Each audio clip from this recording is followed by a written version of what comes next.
इसलिए दिया जाए कि इनके ऐसा चीफ मिनिस्टर बिहार में और देश में नहीं हुआ। ये तो आधुनिक बिहार के निर्माता थे और एक विद्वान आदमी थे। कोई किताब निकलता था सबसे पहले श्री वो पढ़ते थे।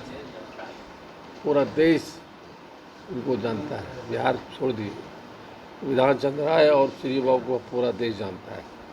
उनको मिलना चाहिए। माननीय शिव ठाकुर को मिला और लोग भी मिला। हम लोग बहुत खुशी हुई कि चलिए भाई कर्मठ लोग थे। इनसे ज़्यादा कर्मठ वो लोग भी नहीं थे। जिसने देश अपने स्टेट को बनाया, अपने स्टेट को उस समय झारखंड बिहार एक था तो HSC का निर्माण किए। जो HSC था आप देख दंग रहते जिसका उन्होंने बनाया था। रसा गवर्नमेंट के साथ बना था। फर्टिलाइजर बना था बरौनी में। थर्मल पावर बना जो आज तक कोई नहीं बना पाया। उस ज़माने में राजेंद्र पुल का निर्माण हुआ जो आज तक कोई किसी ने बनाया। और इनको कोई जगह फिक्स नहीं था कि यहीं से लड़ेंगे।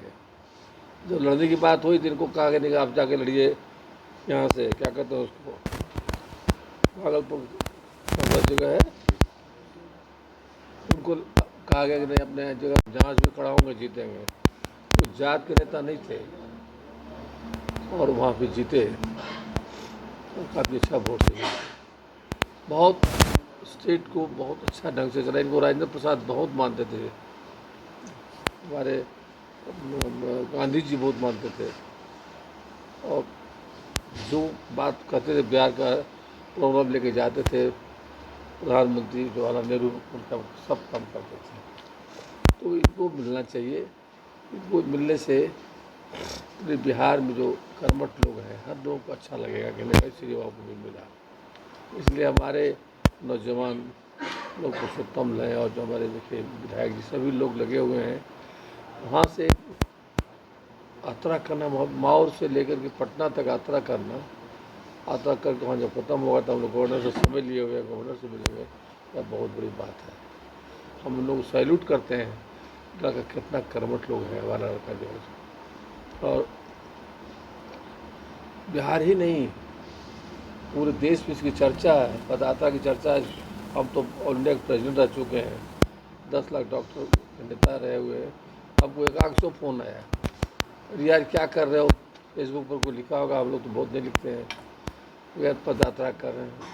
तो पदयात्रा करेंगे, जब तक करते रहेंगे तब तक कि हमको इनको भारत रत्न मिलेगा।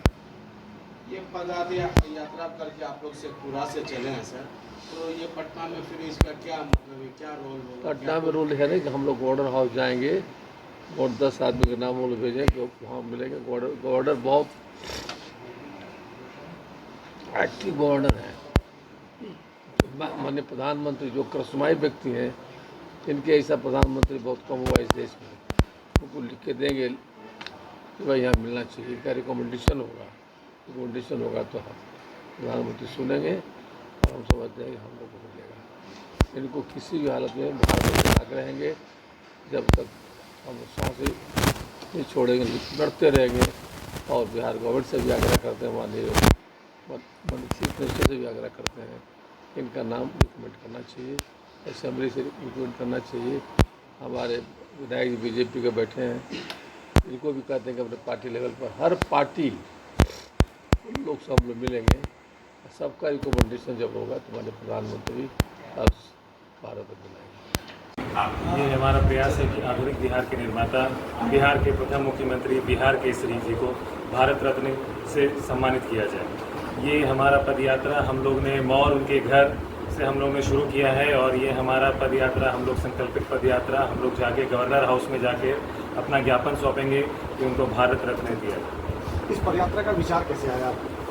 ये पदयात्रा का विचार इस तरह से आया कि बाकी जो भी लोग हैं उनके जो साथ में हैं उन्हें भारत रत्न दिया जा रहा है। अनेक लोग हैं, हम ये नहीं उन पर कमेंट करना चाहेंगे कि क्यों दिया गया, पर ये ज़रूर है कि ये भारत रत्न के सबसे हमारे सीनियर, सबसे जो आइडियल जो रहते हैं उनको हमारे से अभी तक उन्हें नवाजा नहीं गया। और ये हमारी ये पहले हम लोग इसके लिए बहुत सभाएं हर जिला में कर रहे हैं, हर जगह करते आ रहे हैं, पर अब हमारा ये बांध के जो है टूट चुका है। और ये सब्र भी अभी टूट चुका है और हमारी चाहत है कि हम लोग एकजुट होकर हमारी बात रखें और उसी पे रखकर हम लोगों ने बरबीघा उनके गृह जिला मौर से हम लोगों ने शुरू किया है ये पद यात्रा और हम लोग ये बढ़ेंगे और ये पद यात्रा गवर्नर हाउस तक नहीं रुकने वाला है। ये हम लोग राज्य सरकार से लेकर भारत सरकार हमारा ये सारा प्रयास रहेगा कि हम अपनी बात रखें और किसी भी हालत में उन्हें भारत रत्न से उन्हें नवाजा। कब तक आप लोग गवर्नर हाउस पहुँचे? ये हमारा वैसे पद यात्रा संकल्पित था 21 से 27 तारीख का था। आज हमारा तीसरा दिन है और आज हम लोग बख्तियारपुर में आज हमारा हॉल्ट है और कल हमारा ये निकलेंगे और ये हमारा मेन ये है कि हम लोग हर लोगों को ये बताना चाहेंगे कि भारत रत्न जो हमारे श्री बाबू हैं उन्हें देने की आवश्यकता है और उन्होंने बहुत कार्य किया है। तो हम हर क्षेत्र में घूमते घूमते जाकर 27 तारीख को हमारा ये पद यात्रा समापन होगा और उस दिन हम अपने गवर्नर साहब को, राज्यपाल साहब को हम लोग अपना ज्ञापन सौंपेंगे। मेरा परिचय, मैं डॉक्टर ऋषभ कुमार हूँ। मैं यात्रा का मकसद है कि बिहार के प्रथम मुख्यमंत्री, बिहार केसरी से सुशोभित हमारे अभिभावक डॉक्टर श्री बाबू को भारत रत्न सम्मान दिया जाए, जो अभी तक नहीं दिया गया है। ये हमारा ही नहीं और बिहार का ही नहीं, पूरा देश का दुर्भाग्य है कि श्री बाबू जैसे महापुरुष को, श्री बाबू कोई साधारण मानव नहीं थे, वो महापुरुष थे और उनको भारत रत्न नहीं देना। और जो वर्तमान में राज्य सरकार हो या केंद्र सरकार हो या इसके पहले की राज्य सरकार हो या केंद्र सरकार हो, पार्टी कांग्रेस का हो या भाजपा को, किसी से कोई लेना देना नहीं है। दोनों जब सत्ता में थी तो श्री बाबू को इस रत्न से अछूता रखा गया। अब क्यों रखा गया ये भी सुन लीजिए। श्री बाबू के कार्यकाल में जो बिहार में विकास हुआ, उसके बाद कितने भी मुख्यमंत्री बने, लेकिन वैसा विकास आज तक नहीं हुआ। श्री बाबू जब मुख्यमंत्री थे तो हमारा बिहार एक उस समय के नामी अर्थशास्त्री बताए थे कि बिहार उस समय एक दूसरे नंबर पर आता था। आज बिहार सबसे पिछड़ा राज्य में आता है, बिहार गरीब राज्य में आता है। श्री बाबू के राज्य में 100 कल कारखाने लगाए गए हैं। श्री बाबू के क्षेत्र में, चाहे उद्योग के क्षेत्र में काम हो, शिक्षा के क्षेत्र में काम हो, उत्तम काम हुआ। उस समय काम हुआ जब बिहार में साधन और संसाधन की कमी थी, जब देश आज़ाद हुआ था, अंग्रेजों से देश आज़ाद हुआ था। आज़ादी की पहली की लड़ाई हो या आज़ादी के बाद की लड़ाई हो, दोनों लड़ाई का अगर देखिएगा तो पहले का 10 बरस और बाद के 10-15 बरस श्री बाबू का ही सिर्फ चर्चा। तो अचानक ये विचार फिर कैसे आया? अचानक नहीं आया। हम लोग श्री बाबू को भारत रत्न दिलाने के लिए पहले हर एक जिले में संकल्प सभा कर रहे थे। तो हमने ये कहा था कि अगर भारत रत्न नहीं दिया जाएगा तो हम पद यात्रा की शुभारंभ करेंगे। तो हम लोग का पद यात्रा में हमारे गार्जियन शाहजहां सर बढ़ चढ़ के हिस्सा लिए और वो कहें कि हम पद यात्रा में आप लोग को बहुत मदद करेंगे। कितने लोग आप लोग पद यात्रा में? हम लोग 40 से 50 लोग पद यात्रा में लोग चलते हैं। उसके बाद हम लोग बरबीघा मारू से आ रहे हैं, हम राजभवन जाएंगे। हमारे साथ 50 के लोग में संख्या में रोज चलते हैं, जिसमें सभी जाति के लोग रहते हैं। और हम लोग बरबीघा से चल के राजभवन पहुँचेंगे और अभी बख्तियारपुर में आज तीसरा दिन हम लोग रुके हुए हैं।